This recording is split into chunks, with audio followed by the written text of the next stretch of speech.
So, okay. పర్లేదు, పర్లేదు వాతావరణం బానే ఉందనమాట.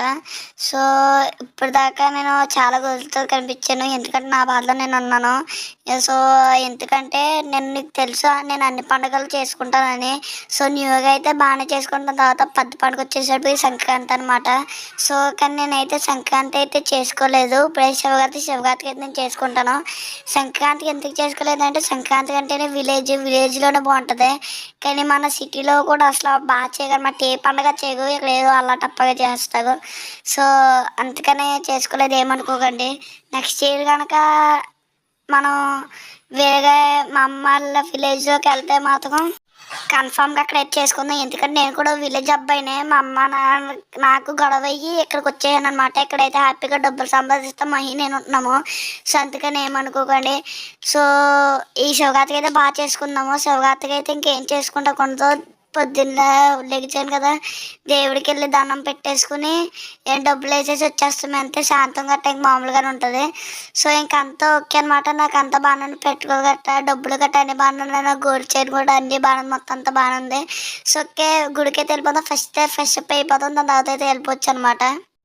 So, okay. ఫ్రెష్ అప్ అయితే అయిపోయామనమాట. సో, మన మహి అయితే గుడి కాదు. తను ఎప్పుడు పొద్దున్నే తన ఫ్రెండ్స్‌తో ఆడుకుంటాకి వెళ్ళిపోయింది.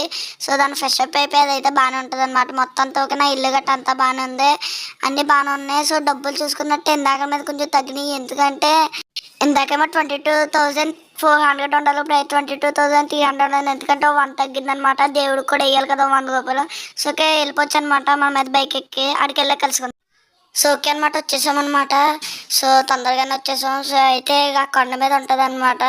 సో, ఇంకోటేంటంటే ఈ రోజైతే మాకు హాలిడే అనమాట. శివరాత్రి కదా! పెద్ద పండగలకి 10 డేస్, 5 డేస్ అలాగ ఇస్తారు. శివరాత్రి ఒక్కరోజు పండుగే కాబట్టి సో, ఒక్కరోజు ఇచ్చారనమాట. సో, ఇంకంతా బానే డబ్బులు కూడా అన్నీ బానే ఉన్నాయి. సో, మాటల్లోనే వచ్చేసాము. సో, గుడికని చెప్పి రాయి దగ్గరికి తీసుకొచ్చాగాని అనుకోకండి. ఈ రాయిలో చాలా మంది ఉన్నారు. నిజమైన దేవుళ్ళందరూ ఇక్కడే ఉంటారు. ట్యూస్‌డే ఎలాగైతే మండే అయితే శివుడు, ఇంకా ట్యూస్‌డే అయితే హనుమాన్ అలాగ ఉంటారనమాట.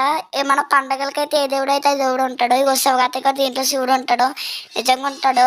So, okay. ఇప్పుడైతే మనం శివుడికైతే దండం పెట్టేసుకుందాము. ఫస్ట్ దండం పెట్టేసుకున్నాకైతే డబ్బులైతే ఏసేద్దాం. నేనేమని దండం పెట్టుకుంటానంటే, శివయ్య నాకు రెండే 2 కోరికలనమాట. ఒకటేమో నాకు మొత్తం అంతా బానే ఉంది. నాకు కొంచెం శాలరీ పెరిగేలా చూడు. పైగా నేను జాబ్‌లో కొన్ని హాలిడేస్ వచ్చేలా కూడా చూడు. రెండోదేంటంటే మళ్ళీ వచ్చే సంక్రాంతికి నేను మా అమ్మాళ్ళ దగ్గర విలేజ్‌లోకెళ్ళేలా చూడు శివయ్య, ప్లీజ్ శివయ్య.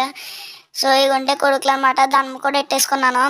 సో, సరిపోతదనమాట. నాకింక అంతా ఓకే. అంతా బానే ఉందనమాట. సో, డబ్బులు కూడా ఎసేసాననమాట. సో, ఇంక ఓకే. ఇంకా బైక్ ఎట్టయితే వెళ్ళిపోవచ్చు. నేను ఫుల్ హ్యాపీ. దేవుడికి కూడా దండం పెట్టేసుకొని ఫుల్ హ్యాపీ నేను. ఇంకంతా బానే ఉంది. సో, బైక్ ఎక్కి అయితే వెళ్ళిపోవచ్చనమాట. సో, మహి అయితే సాయంత్రం ఎప్పుడో వస్తది. సో, అంతా బానే ఉందనమాట. ఇంక ఇంటికాడైతే ఇగో చేసేదేముండదు. ఇంటికెళ్ళి డోరేమాన్ చూస్తే హ్యాపీగా ఉండొచ్చు. సో, ఈరోజైతే ఇంక ఫుల్ హ్యాపీ అనమాట. హూగే! Full happy హూగే!